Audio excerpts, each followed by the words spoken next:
Hey everybody, it's Kelly with Arkansas Outdoor Adventure Training. Today we're going to be talking about flint and steel fire. This is a class I taught over the weekend.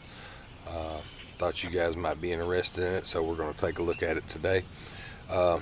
Real simple, real quick. I think you can see a simple little fire lay there. It's just a real simple little teepee fire lay, and if you can kind of see here, I've got my flint and steel kit.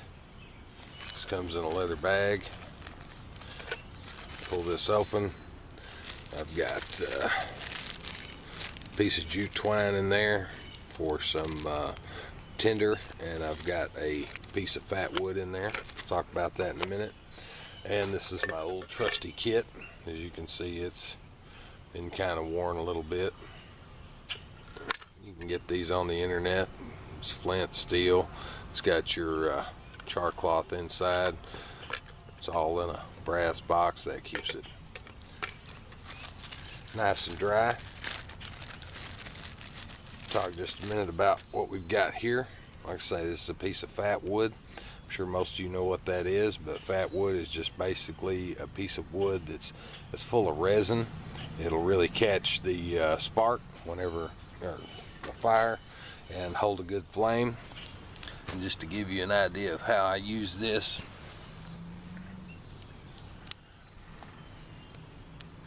on a nice piece of fat wood, what you're going to want to do is you're going to want to scrape instead of cut, and get just little fine pieces of your fat wood. You can just kind of curl those off. Just don't push too hard. Like you can kind of see that. You're just kind of curling that up. And those little curly pieces like that are what you want. And I've already got a few of those in my little fire spot over here. The next thing that will make you successful with a flint and steel kit is a piece of jute twine. Jute's flammable, of course. And what you're going to do is you're going to cut a section of this jute twine, and then you're going to start to separate it. And it separates pretty easily. As you can see with jute twine here, you just start to pull it apart and separate it, and you want to get that as fluffy as you can.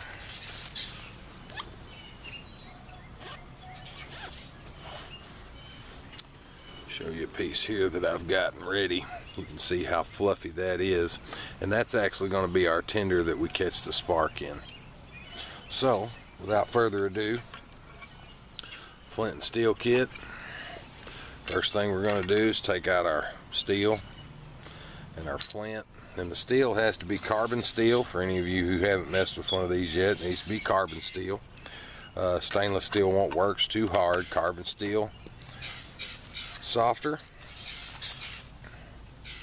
What we're going to do is we're going to take our steel and we're going to hit it against our flint.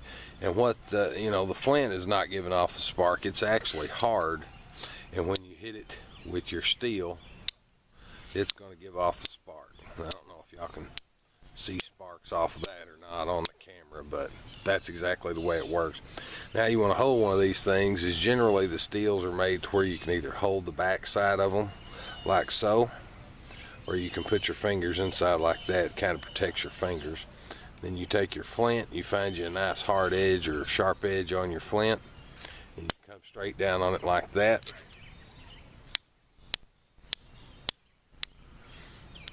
And the thing that's going to make you successful with a flint and steel kit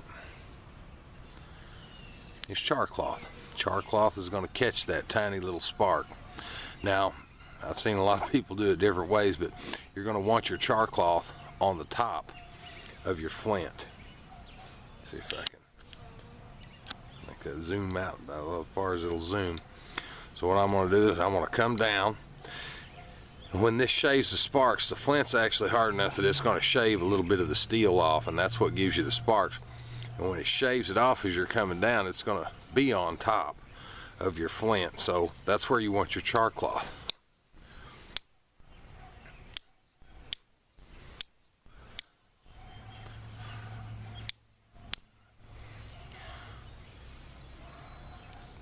I think you can see that there.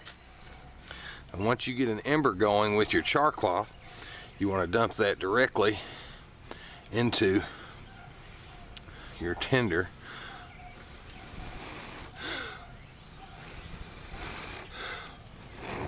And there's our flame. So kind of see that there. You want to get it into your tinder bundle as quickly as possible.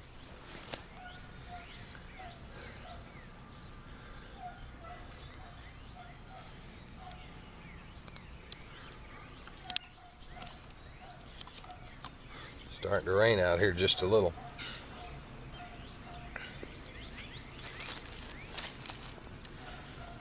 Now, the fat wood that I've got on the inside is going to kind of help to hold that flame.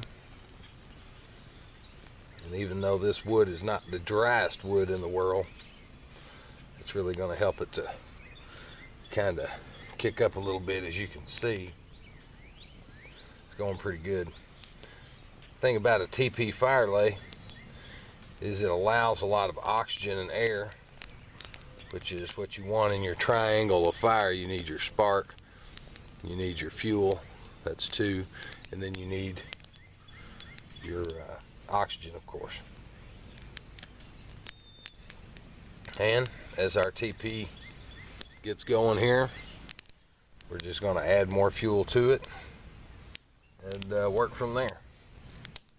Luckily, I was able to find a dead box elder branch, and so that's what I'm using here.